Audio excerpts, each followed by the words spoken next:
Good afternoon. This is Katherine and Christopher Tipper of Hunter Benefits with our latest edition of On the Couch, Friday afternoon bourbon edition. I hope everyone has had a good week and that you didn't miss us too much last week. Right. So I've been pretty happy with not having to travel for business a lot, all right? But I do need to get out of town once in a while. So last weekend, we had a social distancing long weekend out of town. It was very nice, wasn't it?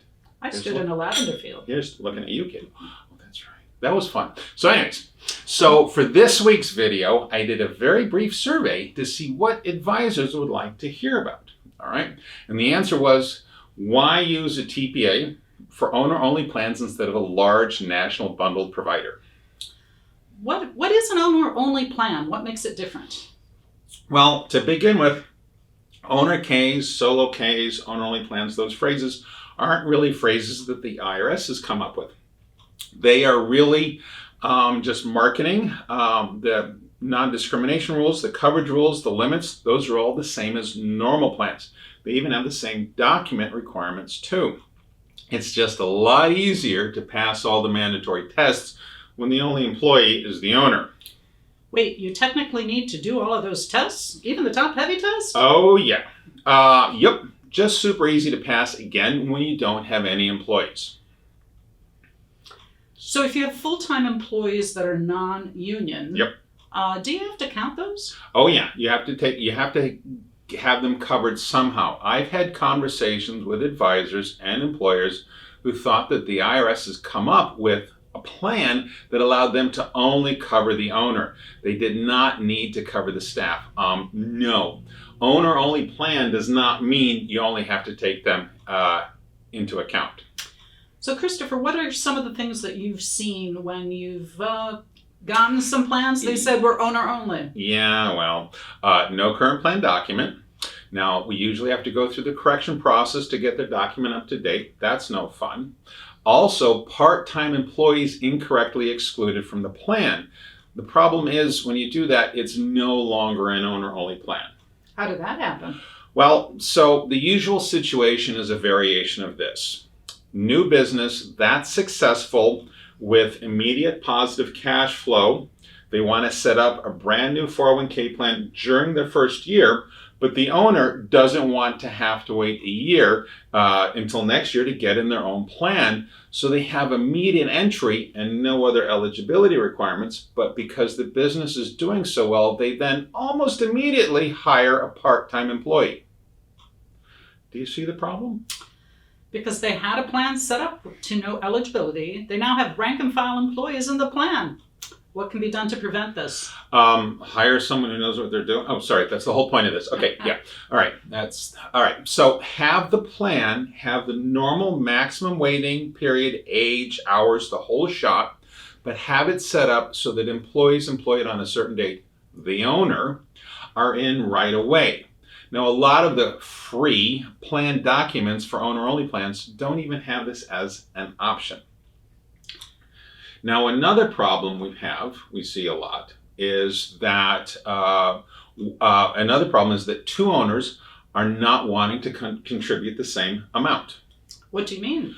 So you've got an older partner and a younger partner, and the younger partner has debts, paying off college, something like that. So they don't want to put in as much of a contribution as their older partner, even though they're both making the same amount of money.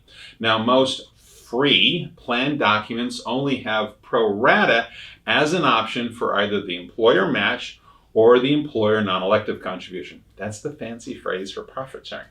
That's like having a SEP where everyone has to get the same contribution rate.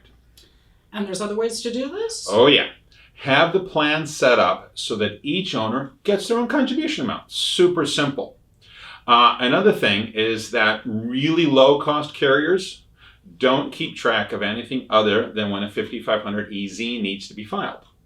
Well, if there's no employees, why does that matter? Well, remember when I said they still have to follow all of the rules a normal 401k plan has to follow? Yes. All right. Well, those include in-service and participant loan limits and distribution rules. So? If an owner is only 58 years old, less than 59 and a half, and has been making both employee deferrals and employer contributions and is not a qualified individual but wants to make an in-service withdrawal, how is that person supposed to know how much is employer, which they can take out, and how much is employee, which they can't take out? Sounds complex. Yeah, which is why you need a TPA. All right. For all those hidden bombs. Yes. Yes. Exactly. It's actually hidden exactly. bombs. Yes. Kind of like that game Minesweeper. Okay. Never mind. We won't go down that road. Hunter Benefits, the Minesweeper edition. Oh. Okay. Remember that for next time. All right. So now, if no one is keeping track of this, the owner can't for sure say they've taken out the right amount. All right. So now we're getting towards the end of this. And hopefully we're not always going to be having to deal with a global pandemic and things like the CARES Act and CRDs and CRLs, but most owners are going to have to be dealing with something that is unique to them, right? Right. Well, would you like your only source of information to be a web browser? Sounds dangerous. Well, yeah. Okay. Even if it costs a couple of bucks, wouldn't you want to be able to talk to somebody to have your unique situation taken care of? I would. Experience matters. Yes. Yes, experience matters. Personalization does matter. I certainly would like that. And I would, and we're paused again. So Dusty, if you would please forward it just a little bit. And yes, we're keeping this in. No, other way. There we go. There are some other things as well. Like what? Roth after-tax deferrals not being allowed. No participant loans. Anything else? Oh, yeah. No proactive follow-up. Now, the vendors cover themselves in their service agreement because they've told, and their service model, because they've told the owner once or twice in an email that they have to do something, but they're not really there to encourage them to finish it.